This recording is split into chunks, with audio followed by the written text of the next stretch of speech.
The main evening news with Martin Lewis. A gunman who held 100 people hostage in a London nightclub has surrendered and 2 more people have been arrested. The gunman was said to be high on drink and drugs, carried 3 guns and had a hoax bomb strapped to his waist. And the leader of the attempted coup in Trinidad tells the BBC he is in charge and details for an interim government are being worked out.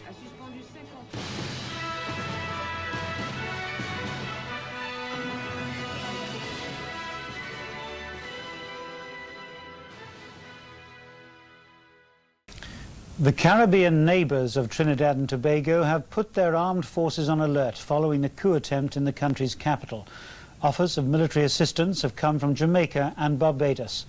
Government officials, including Trinidad's Prime Minister, are being held hostage by Muslim rebels as negotiations continue. There is still no official confirmation here of the agreement reportedly reached for the release of Prime Minister Arthur Robinson, who is being held hostage with 19 other ministers and MPs at the Parliament building in Port-of-Spain. Several television journalists are also being held in the television station about a mile away. We were and still are in charge of the Parliament, the Prime Minister and the members of Cabinet. We're still in charge of them. We're still holding them. Now there has been some kind of agreement worked out and there's an interim government. We're working out all these details now, but everything is going smoothly.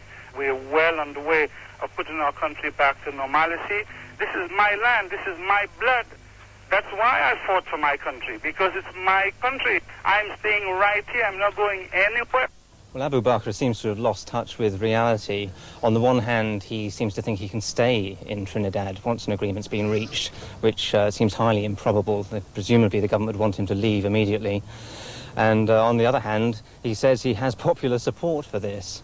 Well, his group only numbers about 800 at the most. One of Imam Abu Bakr's supporters, speaking in a radio interview, confirmed that Prime Minister Robinson had been injured in the leg and that there were other minor injuries among the hostages.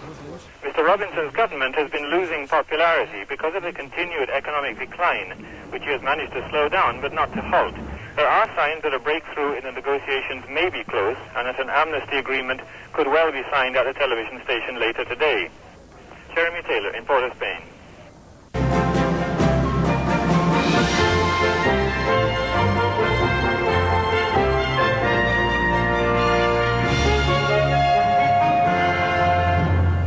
Hello, it's 7:30. Welcome if you've just joined us. You're watching the BBC's Breakfast News. Good morning. There's still no end in sight to the hostage crisis on the Caribbean island of Trinidad. Another day of negotiations for the release of the Prime Minister and 30 other hostages appear to have ended in deadlock. Through the night, the streets of the capital, Port-of-Spain, have been deserted, except for the occasional army or police vehicle on the lookout for looters. Several have been shot, and there's been sporadic gunfire from several parts of the town. The curfew was extended last night from 6 in the evening until noon for the whole of the island. While acknowledging the mounting problems for food supplies and basic services, the authorities feel they have to try and put a stop to the wholesale looting which has been going on. I'm joined by the head of the BBC's Caribbean service, Jerry Timmins. Good morning. Good morning. How much do we know about Abu Bakr, the leader of the radical Muslims? Well, he's a former policeman in the Trinidad force. He converted to Islam about 11 years ago and set up a community in the east of the capital, Port-of-Spain, where he built a mosque, a school, a health clinic, trying to help the poorer people in the country, something that he feels the present government hasn't really done enough to tackle. I gather he really only has a few hundred supporters. Yes, probably at the very most about 800 people would actively support him, which is a very small proportion of the population. It's about 1.2 million in the whole country. Is there any truth in the reports that he is being bankrolled or is a friend of Gaddafi? Well, he makes quite a lot of this himself. He claims Gaddafi as a friend. He has hinted many times that he's supplied and financed by Gaddafi. That suits his purposes, I think. I think he wants people to think that he's got international support. But how close he is to Gaddafi, nobody really knows. How much popular support has he got?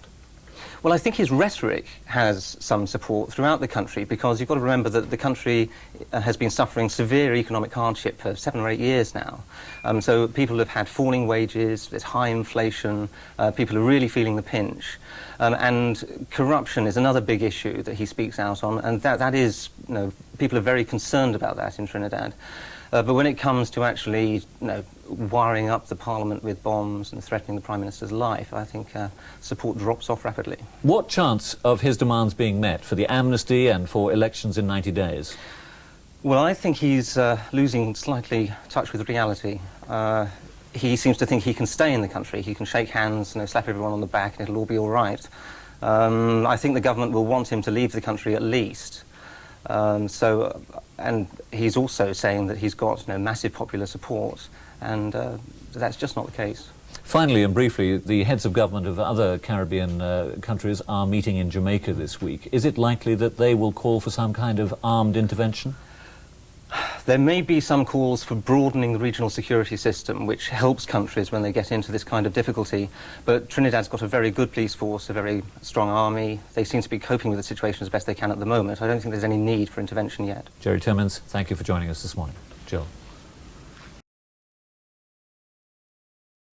But now we turn to the attempted coup in the Caribbean. It's still not clear whether an agreement is imminent on the release of more than 30 hostages in Trinidad. These include the Prime Minister, A.N.R. Robinson, and they've been held by a group of Muslim rebels in the Parliament building over the weekend. The rebels seized the hostages when they captured the building and the state television station last Friday. Jerry Timmins in London has been following developments and looking at the reasons behind the insurrection. A pall of smoke hung over Port of Spain today as firing continued in the capital.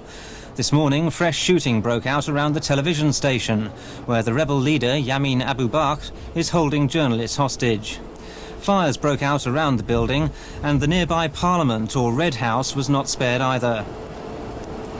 As police stopped and searched anyone brave enough to venture onto the streets when the curfew was not in force, reports from a senior hospital official spoke of 300 people wounded after the coup attempt. Last night, gunfire echoed round the city once again, as police apparently became nervous at repeated reports that the government was going to reach an accommodation with the rebels. When Trinidad and Tobago became independent in 1962, it seemed to have a promising future. Dr. Eric Williams, the country's first Prime Minister, set about giving the country a leading role in the region. And over the years, it's established a strong democratic tradition within the Commonwealth. But this strength was based on a precarious foundation: oil. Back in December 1980, the price peaked at over $40 a barrel, only to crash to less than $10 a barrel in 1986. The effect of this slump has been to leave the country with an inflation rate of 20%, unemployment at 25%, and an annual income of just $3,000 a head. That's down 2/3 from 10 years ago.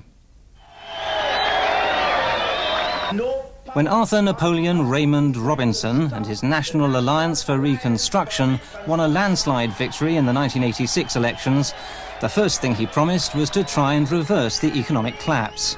He also promised to end corruption.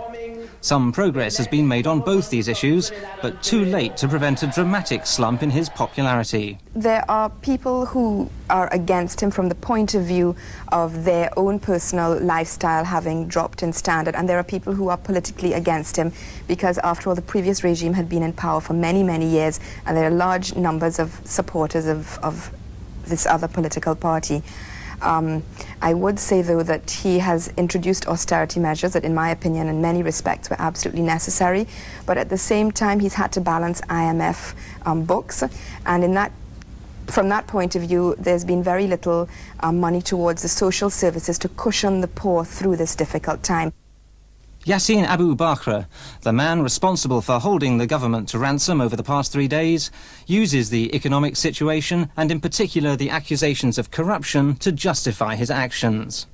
Claiming support from Colonel Gaddafi, Bakr's group is clearly well financed and armed. Citing divine inspiration, they've demonstrated this weekend a desperate determination, even though there's apparently little popular support for them. The level of support for Abu Bakr and his movement in Trinidad is extremely small. It's confined perhaps to a hardcore element of about 250, and generally speaking, with those on the fringe, they could probably command the support of maybe 1,000 people at best. But as I said, a very small movement, and certainly something of an aberration as far as Trinidad is concerned. In the wider Caribbean, absolutely no sort of mass movement of this kind at all. It has no roots, no influence anywhere else in the Caribbean, and is confined mainly to that small pocket of individuals in Trinidad. But the question that now is being posed around the Caribbean and is on the minds, one would think, also of the Caribbean heads of government, is what is going to be the next step. In 1983, the Americans and some Caribbean governments joined forces to invade Grenada following the death of the revolutionary leader Maurice Bishop at the hands of rebels. The events of the past few days may cause Caribbean leaders to consider deepening the arrangements made after that invasion for mutual aid when the security of a country in the region is threatened. By Jerry Timmins of the BBC's Caribbean Service. The Prime Minister of Trinidad and Tobago, Arthur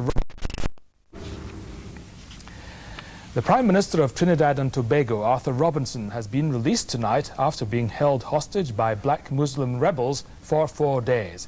He has been shot in both legs but is said to be in good spirits. A few minutes ago we received these pictures of Trinidad's Attorney General, Anthony Smart, announcing news of the release. The Prime Minister of the Republic of Trinidad and Tobago is now safe. He was released at 1:20 this afternoon. He is in good spirits. As the people of the Republic of Trinidad and Tobago say prayers of thanks for the safe return of our Prime Minister, we continue to pray for the safe return to their families of all those who are still held hostage at Trinidad and Tobago Television and in the Parliament building. Earlier, the Prime Minister himself said in a telephone call that he had agreed to resign and grant an amnesty to the rebels. The government, however, said it had not agreed to these or any conditions. Trinidad's capital, Port of Spain, has been in a state of confusion since the black Muslim rebels launched their attempted coup last Friday. They took over the Parliament building, known as the Red House, and took some 40 hostages, including the Prime Minister, Arthur Robinson. At least 9 people have been killed in gun battles in the capital since then, and the crisis has sparked off looting throughout the islands. Today there were repeated reports that the Prime Minister and his captors had come to an agreement. Our correspondent, Kate Eddy, spoke to the rebel leader, Abu Bakr, who insisted he wanted to end the siege. We have signed an agreement which provides for the immediate release of everybody. And I'm saying all they have to do is to begin to do that. They began yesterday mobilizing to do that, and then the small faction came and made a coup. They have taken over the radio stations, they have blacked out the news, and they have refused to come and collect Mr. Robinson and the other people. Earlier, the Prime Minister, who is reported to have been wired to explosives, said he had agreed to resign and give the rebels safe passage to their headquarters.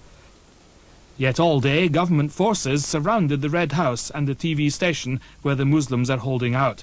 The government said there had been no agreement and that the Prime Minister had spoken under duress.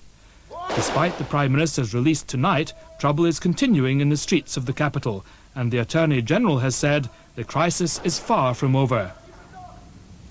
And the BBC's chief news correspondent, Kate Eddy, joins me now on the line from Trinidad. Kate, as we've just reported, the Attorney General said earlier this evening the crisis is far from over. What continuing signs of crisis are there tonight? Well, the curfew will be back in force in about 25 minutes' time, and it will be an 18-hour curfew, another 18-hour curfew until noon tomorrow. So there'll be no one on the streets. They've been trying to keep trouble to a minimum and get the looters off the streets as well. What we saw this afternoon, they were having great problems. There have been conflicting reports of Jamaican troops already having arrived on the islands to help restore order. Have you anything to tell us about that? The Attorney General denied this, and I've spoken to a senior army officer, and he said no, they were themselves able to contain what violence was, and there was no need at this time, or did he see in the future, for foreign troops to be brought in.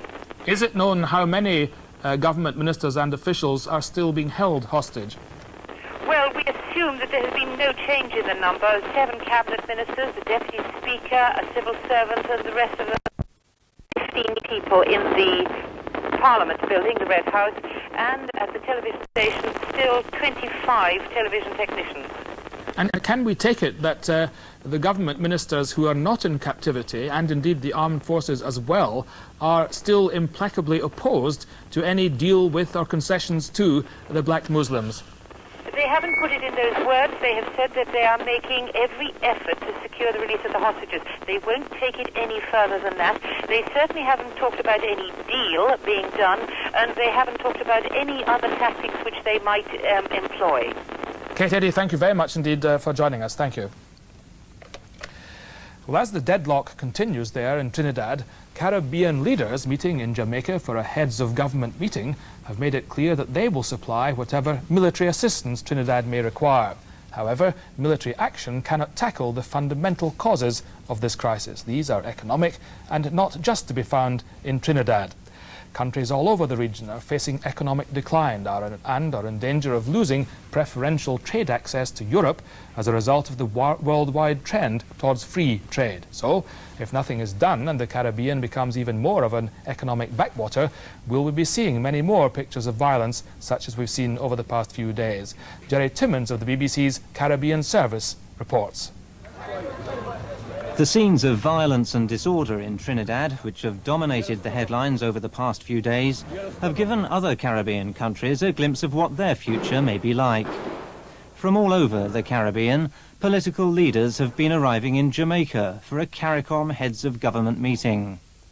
CARICOM, or the Caribbean Community and Common Market, brings together 13 English-speaking countries in the Caribbean region. On the whole, they've managed to forge a haven of democracy in a region more often associated with the violence and corruption of Central America. That image of democratic progress was scarred by events in Grenada in 1983, when the left-wing revolutionary leader Maurice Bishop was murdered in a counter-revolution, and US and Caribbean forces mounted a joint invasion to restore order. The cooperation which began then still exists today, and Jamaican troops have already responded to a call from Trinidad. But some argue that these military actions don't go to the heart of the problem.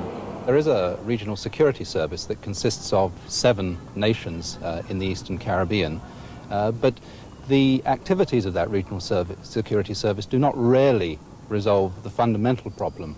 The fundamental problems of the region are economic, and the military problems are really the last solution. Across the Caribbean, economies are in decline. In Trinidad, the local dollar is only worth 23 US cents. Foreign debt stands at $2.2 billion US dollars, and unemployment is conservatively estimated at 25%. The government in Guyana now claims to be the poorest in the Western Hemisphere. The local dollar there is worth a mere 2 US cents. Foreign debt stands at $1.9 billion US dollars, and unemployment is so high the government can't calculate it. In Jamaica, where today's meeting is taking place, the local dollar is worth a paltry 14 US cents. Foreign debt has now reached $4.4 billion US dollars, and unemployment is running at over 20%. Beneath the peaceful tropical scenes that we're all used to, those economic statistics translate into violence on the streets.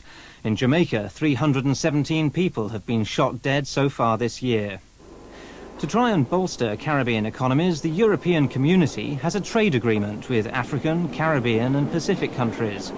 Called the Lomé Convention, it guarantees prices for many exports from the region. As part of that treaty, Britain promises to buy hundreds of thousands of tons of bananas from the Caribbean in preference to much cheaper so-called dollar bananas from Latin America. Britain's promise to protect access for Caribbean produce is in direct conflict with its 1992 commitment to free trade in Europe. If we are to lose our protection on the British market, one could see what can happen to our islands. As I've indicated, the economies of those islands rest on the banana industry. And if we do not get or maintain the privileges or the protection that we enjoy on the UK market is not maintained, one could see total economic and social chaos in these countries. If Britain's obligations within the European single market mean that cheap dollar bananas are allowed into this country in large quantities, Caribbean producers will have to slash prices, and the farmers will not be able to support themselves properly. The British government boasts that they are fighting in Europe on behalf of these Caribbean producers, and that anyway, Britain gives more aid per head to the Caribbean than anywhere else in the world. Per capita income statistics for aid are seriously misleading. We're talking about a large number of very small island communities, each with their own individual problems. And the fact is that in real terms, when you take into account inflation, UK official aid flows to the Caribbean have actually been declining. And Britain has a very direct concern in this, doesn't it? Because how many dependencies are still left, and what are our responsibilities in the region generally? It has a range of responsibilities in the region. It has to look after the foreign policy and defence of the dependencies. It has concerns about healthcare, it has concerns about narcotics interdiction, and it also, of course, has to care about the fact that there is a big Caribbean community in this country who are voters, and one day their votes may well be turned into a reality that any British government has to face in its policy towards the Caribbean region. Now, to discuss further the problems and the prospects of the Caribbean countries, I'm joined from Oxford by Baroness Young, former Minister of State at the Foreign Office, and with me here in the studio is Richard Gunn, the High Commissioner in London for the Eastern Caribbean states. First of all, Mr. Gunn, before we come to the fundamental economic problems facing all these countries, what about the situation in Trinidad and Tobago? How do you think that deadlock is going to work out? Well, we're obviously getting very conflicting reports over the last few days, but I'm firmly convinced that the Trinidad government is in charge of the situation, and the tiny number of people involved in the actual attempted coup, I don't really believe that they're going to get any serious headway out of this thing. To what extent do you think that the underlying causes of what is happening there now are economic, as Jerry Timmins was suggesting? It may be so, but I think that this goes back even further to a group of relatively radical people that have been there since the 60s and 70s. Obviously aggravated by the present conditions in Trinidad and in some of the islands in the region as a whole, where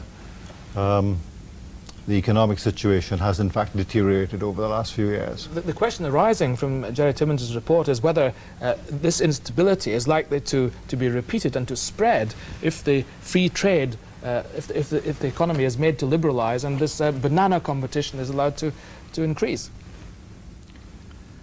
There is a possibility of that, but I think that inherently the Caribbean is basically democratic in their outlook, and I'm talking about the general public in the region. I think it is up to us with our traditional friends in the metropolitan countries to literally try and assist us to trade our way out of the problems rather than throwing money and indiscriminate aid. Nevertheless, Baroness Young, let me put this to you in Oxford. Is it true that the single market in Europe and all that means is going to pose a very considerable threat because of the dollar banana problem for the Caribbean countries? I think the advent of the single market is clearly going to affect the Caribbean.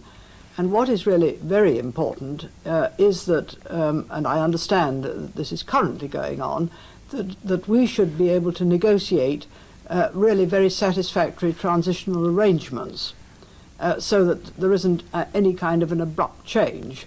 This is the way the community works, and I think just as countries entering the community have a long transitional arrangements for their agriculture, so of course the same should apply to the Caribbean countries.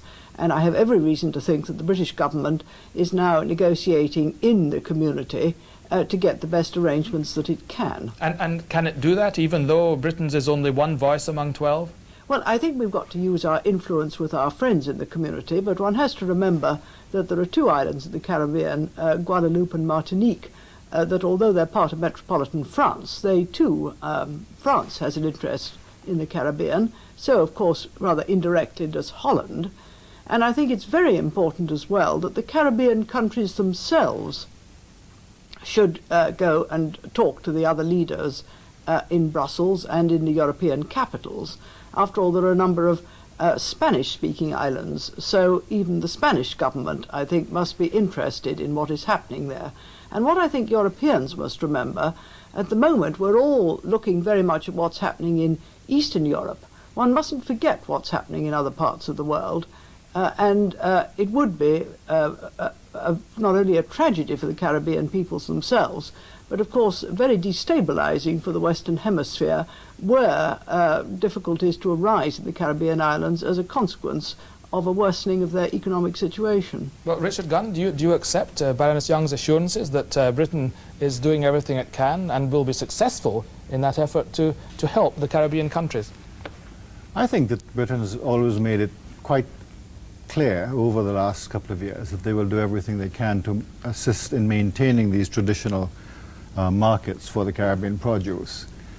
I think one of the problems that we're going to be facing, obviously traditional markets and closed markets are going to be in some way diametrically opposed to the free market concept of Europe post-1992. And if you take specifically bananas, the retail price of bananas, say in a place like Germany that is in fact importing what we call cheap dollar bananas from Latin America, the retail price throughout the year is not that tremendously different from the price of the so-called high-cost bananas in the UK or in France. What is happening, of course, is that the multinational companies who own the large estates in Latin America are in fact getting the benefit of that. Certainly not the workers in Latin America. And over the last 30 years, the banana industry in the UK has in fact created a whole new class of citizen in the Caribbean, of land-owning small peasant farmers. And these are the people we have to protect. If we don't protect those people, and to be perfectly frank, I'm sure that if this social concept is taken on board as opposed to just the economic aspect of it by both the American market, which of course is the biggest, probably the biggest market for bananas, and the dollar bananas, and the Germans, there could in fact be a substantial assistance in drawing up guidelines which would provide the security of markets for the Caribbean and other smaller countries. Thank you very much. Let me just put a last question to you, Baroness Young, on the whole question of how much Britain should be doing. Newsnight has learned that apparently British diplomatic posts in the Caribbean are shortly to be closed. Isn't that likely to cause some misgivings among the Caribbean countries with which we have such strong historical links? Well, I can't possibly comment on the closure of Caribbean posts. We have traditionally always had a very high representation in the Caribbean. Indeed, I think more than any other country, our numbers of representatives have been greater, so that we have always been well represented there. What I think is very important is that we should all recognise that the Caribbean countries do function very well as democracies, and they've been underpinned, particularly St. Lucia, Dominica, Jamaica, and to a certain extent Belize, by the banana industry. I'm quite certain that it is in Britain's interest, just as is to see that we get the best arrangements that we possibly can, transitional arrangements for Caribbean bananas. We want to see the Caribbean countries flourish, and we want to see them able to stand on their own feet and have economies which will allow them to do this. Baroness Young, thank you very much indeed. Richard Gunn here with me in the studio, thank you also.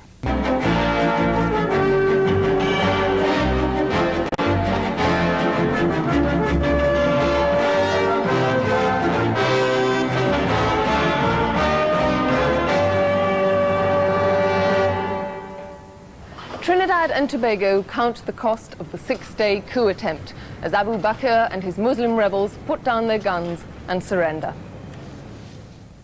Good evening. The attempted coup in Port of Spain by militant black Muslims neared its close this evening as the leaders gave themselves up. We'll have the latest details from the islands, but with at least 30 dead and widespread damage, the long-term legacy for the political and economic future of the nation seems bleak.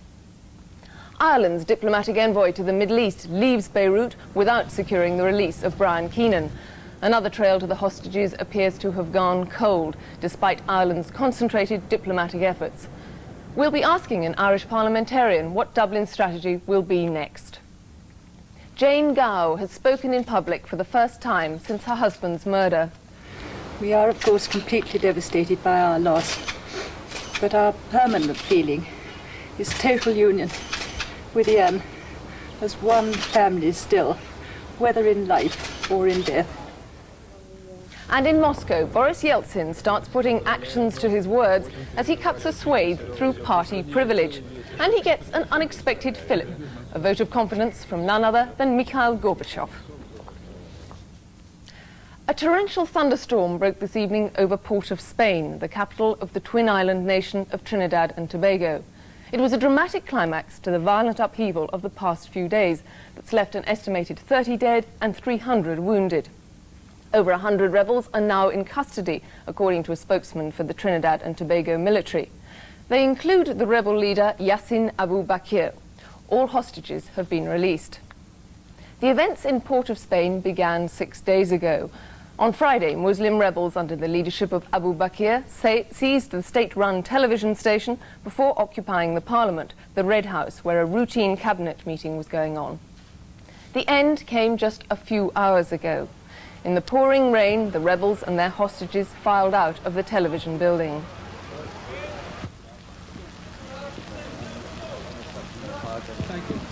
One by one, they left their guns in a heap on the road as their leader, Abu Bakr, looked on. Some were offered medical care, the rest shepherded on to waiting buses. It's not clear what their fate will be. One of the rebels hinted that a deal had been struck. Rebels and hostages are expected to be released from the Parliament building in the next few hours. Well, on the line is our correspondent in Port of Spain, Kate Adey. Kate, can you tell me, have the government troops yet taken the Parliament building? We believe they have not. I have just spoken to a government spokesman, and also I have colleagues down at the Parliament building, and we believe that the operation has not yet started. I don't think this is a hitch as far as I can see. I think it is that the army wants a very orderly operation. It wanted to clear up things at the television station first and then move on to a second operation. Can we clear up what the conditions of this surrender are? Has any deal been done with the rebels? We have not been told. The one phrase that has been used, but we haven't heard it in an official broadcast yet, is unconditional surrender. But we believe that is the army's understanding of the situation. Though when I spoke to some of the Muslims who had come out of the television station, they seemed to say or believe that there was an amnesty and that they would be left to their own devices. Nothing will happen to us, they said. Whether this is just their own belief, what they want to believe in, rather than what has actually happened, is hard to say. And what of the situation actually out on the streets, Kate? We hear of these figures of 300 injured and possibly 30 dead. What evidence is there of that? I cannot confirm the number of dead and injured, and nor can the government at the moment. It's still very confused. It would seem that the figures do run into several hundred injured, mainly during incidents of looting, when the army has been taking a very strong line about looters and firing at them. The actual number of people injured in the first assault, we don't know, particularly at the police station where there was a car bomb, the police headquarters, and the place was burnt out. The place has not been thoroughly inspected yet. Now, there are rumours this evening that there are possible resignations within the government. Have you heard anything about that? We know nothing of this. The government has not yet communicated anything, understandably, probably because there are still cabinet ministers who have to come out of the Parliament building, and I think it will be some time before we get an official government line as to what is going to happen on the political front. Kate Adey in Port of Spain, thank you very much. Well, the events of the past few days have sent shockwaves throughout the whole of the Caribbean. Jerry Timmins now considers Trinidad's future as it counts the economic and social cost of the coup attempt. The confusion and violence in the streets of Port of Spain over the past 5 days have been mirrored in the confusing reports coming out of the country. First it was a coup, then the rebel leader said it was a family squabble. We had an agreement, then we didn't. One of the biggest problems I would imagine being in Trinidad now has been the lack of information that citizens have been able to get. One of my relatives in Trinidad said they were listening to Radio Grenada to try and hear some news because there was so little coming through from the radio station that was in operation during the crisis. We here in the UK seem to know more and be more up to date than people who I've been talking to over the last few days.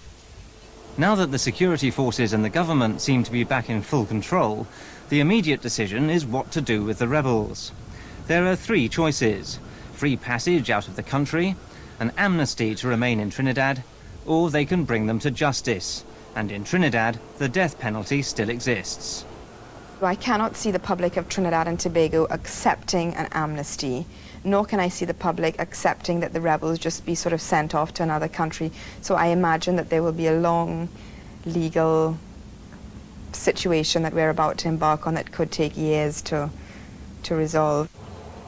Whether the government can pursue the judicial option is open to question. But whatever the outcome for the rebels, the country will have to cope with the economic consequences of the last few days.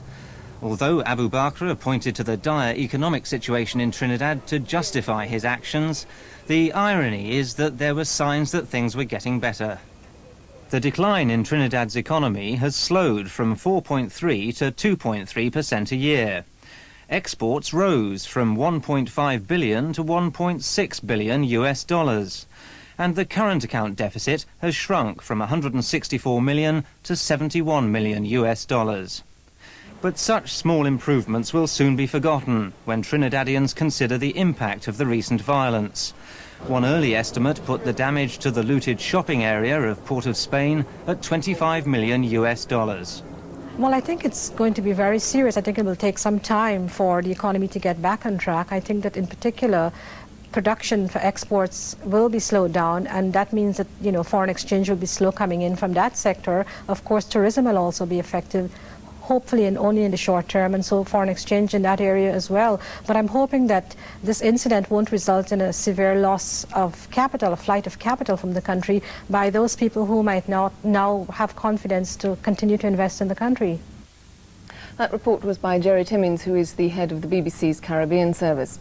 Well, with me in the studio now is David Jessup, who's director of the West India Committee, which promotes trade and investment between Britain and the Caribbean. Mr. Jessup, what do you think is likely to happen to the rebels now? I think it's very difficult to say, but I suspect because over the last 48 hours, those outside who have been negotiating have made clear they're not prepared to make any deals, that they're actually going to be taken into custody and that legal proceedings will begin. Let's look a little further ahead to the actual long-term political effect. Now, there does seem to be some uncertainty about some possible resignations within the government this evening. What do you think the effect will be? I wouldn't be at all surprised to see over the next 2 weeks a series of resignations. I think the Prime Minister's position is possibly untenable, as is that of the Security Minister. It seems highly likely that during the course of Sunday they actually signed an agreement with the rebels, which subsequently the government outside, the military and the police force said they just simply could not go ahead with without threatening Trinidad and Tobago's democracy. So I wouldn't be at all surprised to see both of those two gentlemen resigning. But I suspect that over the next 3 or 4 days, as the Cabinet gets together, there's going to be quite a series of recriminations, and that will take a little bit of time to surface publicly. And as for the economy itself, and we've seen that there's been obviously a great deal of damage within Port of Spain, do you think that there's likely to be a longer-term damage in terms of investment from abroad? I think that's the great danger. I think there's likely to be, amongst a number of major companies in this country, in Western Europe and in the United States, a reconsideration of Trinidad and Tobago's future. Trinidad and Tobago is an oil and gas-rich country, and it has an underlying strength. And it was just beginning to move forward again when this coup happened. Oil prices were set to go up another $4 a barrel. They had predicated their economy on a $15 a barrel oil price. So I think what's going to happen is that people are going to be looking extremely closely, first of all, at the way in which the government manages the next month. Secondly, at how they explain to the people what has happened, what the future is ahead. And thirdly, how they begin to talk to countries in Western Europe and in North America about developing programs that heighten and increase the strength of the economy so that Trinidad can regain that confidence. Will you try and encourage people to invest in Trinidad and Tobago? What do you think would most reassure them over the next few weeks? I think what would most reassure them would be for a consortium of Western interest to come together and recognise that despite Trinidad's underlying strength, it needs assistance now. If Trinidad is strong again, it means that the Caribbean can be strong. It means that the politicians can begin to move forward. Conceivably, there will be elections within 6 to 12 months. It may be that the opposition will win those elections, but it will restore democracy. And I think what is vitally important is confidence is restored. David Jessup of the West India Committee, thank you for joining us this evening.